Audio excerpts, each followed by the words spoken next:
माननीय मुख्यमंत्री श्री नीतीश कुमार जी ने जितना काम किया हर वर्गों के लिए, हर व्यक्ति के लिए, हर जगहों के लिए, इसलिए सीट न आने का और सरकार न बनने का तो कहीं कोई बात ही नहीं आती। कहीं कोई गुंजाइश नहीं है कि कोई दूसरा सीट निकाल सके। अभी शेख झा ही निकले। रातल पर जो स्थिति हम लोग को घूम करके देख रहे हैं पूरे बिहार में, उससे तो स्थिति बन रही है कि हम लोग को सरकार बन रही है जी। हम लोग बहुमत में हैं। बिहार में चुनावी गर्मी थमने का नाम नहीं ले रही है। अभी उपचुनाव खत्म ही हुआ था कि अब एमएलसी चुनाव की घोषणा हो चुकी है और एमएलसी चुनाव को लेकर के राजनीति फिर से एक बार गर्माते हुए बिहार की नजर आ रही है। और जहां की ऐसा लग रहा है, माहौल जैसा दिख रहा है कि 2025 विधानसभा बिहार तक ये जो गर्मी है ये बढ़ते ही जाएगी, ना कि कम होने जा रही है। नमस्कार, मैं हूँ फलक सिंह और आप देखना शुरू कर चुके हैं आगाज एक्सप्रेस।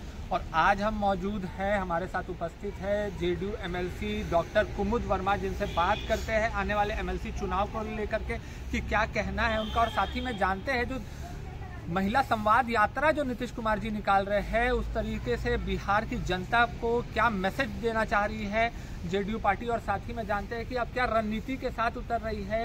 एक बार 4 सीटों पर जीतने के बाद काफ़ी कॉन्फिडेंस नज़र आ रहा है एनडीए खेमे में, चाहे वो एलजेपी आर हो, चाहे जेडीयू हो, चाहे बीजेपी हो, वो समस्त बातों पर चलिए आइए एक बार नज़र डालते हैं कि क्या कह रही है। बिहार में एक बार फिर से चुनावी लहर आ रहा है। इस बार एमएलसी प्रत्याशी अभिषेक झा के लिए क्या संदेश है? इस बार एमएलसी चुनाव क्या जेडीयू के पक्ष में जाएगा या एमएलसी विपक्ष के हाथ में जा रहा है? नहीं, तो अभी आप पहले का उपचुनाव देख चुके हैं जी।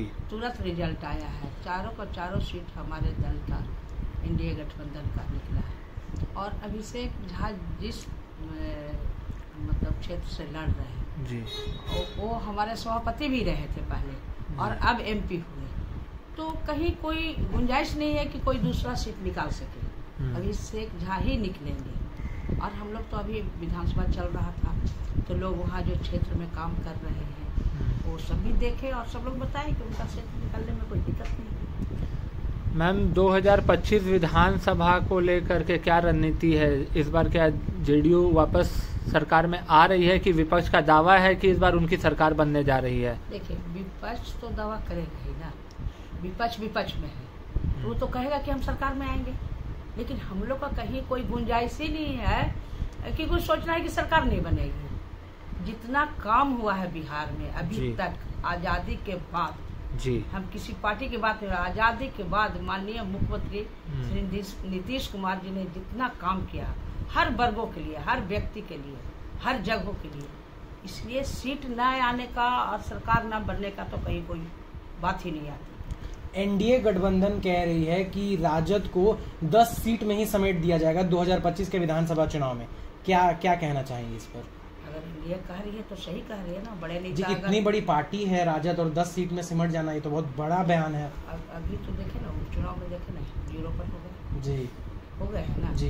तो इस सब से देखने को तो लगता है ना कि आगे हम लोग का सीट बहुत ज्यादा आएगा और उनका सीट कम आएगा जी। बड़े नेताओं अगर आकलन कर रहे हैं पूरे बिहार का तो सही कर रहे हैं। पर उनका दावा अभी भी है कि नहीं, 2025 के विधानसभा चुनाव में रिकॉर्ड तोड़ने वाले हैं हम, क्योंकि 2019 देखा है तो 2020 भी देखा है, तो 2024 देखा है तो 2025 भी देखेंगे, ऐसा राजद का मानना है। तो राजद का मानना सही है क्योंकि विपक्ष में है, वो ये तो नहीं कहेंगे कि हम 10 में आ जाएंगे जी, नहीं ना कहेंगे, ये नहीं ना कहेंगे कि हम सत्ता में नहीं आएंगे, उनका कहना अलग बात है।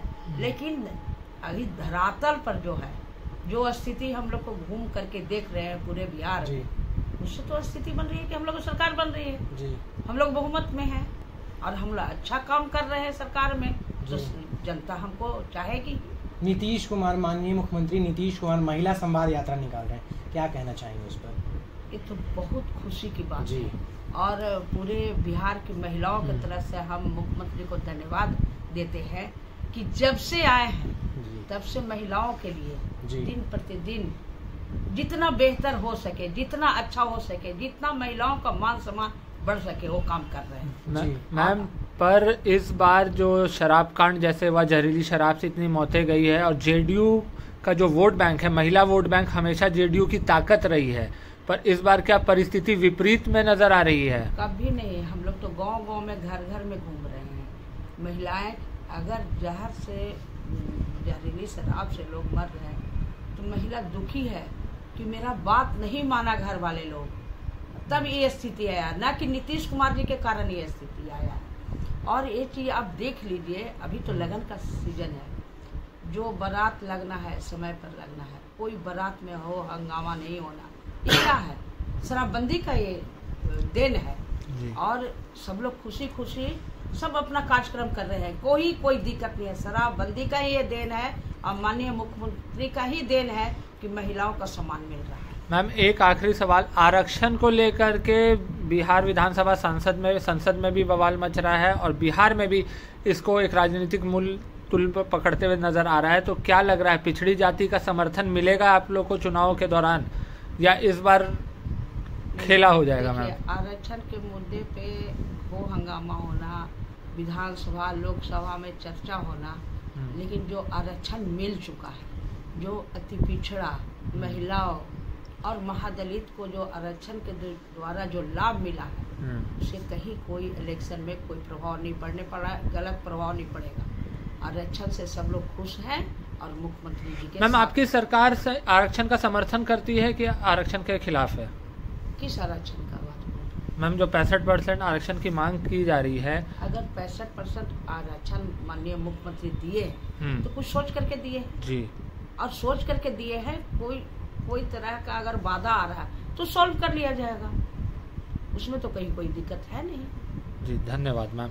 जैसा कि आपने सुना और देखा कि उनका साफ तौर पे कहना है कि मुख्यमंत्री नीतीश कुमार को हमेशा ही बिहार की महिलाओं का खास प्यार मिला है बहू बेटियों का, माओं का खास प्यार मिला है, जेडीयू पार्टी को हमेशा खास प्यार मिला है और जेडीयू पार्टी के साथ हमेशा बिहार की महिलाएं एकत्र और एक मजबूती के साथ खड़ी रही। और साथ ही में जो एमएलसी चुनाव को लेकर के उन्होंने बड़ी बात कही है कि जिस प्रकार से हमने उपचुनाव में विजय हासिल किया था, उसी प्रकार से हम एमएलसी चुनाव भी जीतने जा रहे हैं। चाहे आरजेडी कितना भी, विपक्ष कितना भी दावा कर ले, आरजेडी पार्टी कितनी भी दावे और कितने भी बयानबाजी कर ले, पर सारे बयानबाजी खोखले साबित होंगे उनके, कि जैसे 4 सीटों में से 0 आई थी, इस बार एमएलसी में भी तो उनके हाथ कुछ नहीं लगने जा रहा है। ये बड़ा बयान आया है कुमुद वर्मा के द्वारा। और साथ में उन्होंने कहा है कि 2025 विधानसभा में भी है एक बार फिर से जेडीयू सरकार आ रही है, सुशासन सरकार आ रही है, नीतीश कुमार जी का परचम लहराने जा रहा है। ये समस्त बातें उन्होंने रखी है और आश्वासन जताया है और काफी कॉन्फिडेंस नजर आ रहा है। आपको बता दें जेडीयू खेमे में, चाहे वो एमएलसी हो या एमएलए हो या जेडीयू के कार्यकर्ता हो या एनडीए का कार्यकर्ता हो, काफी जोर शोर पे एक उत्साह नजर आ रहा है बिहार में। तब तक के लिए जुड़े रहे हमारे साथ, देखते रहे आगाज एक्सप्रेस। धन्यवाद।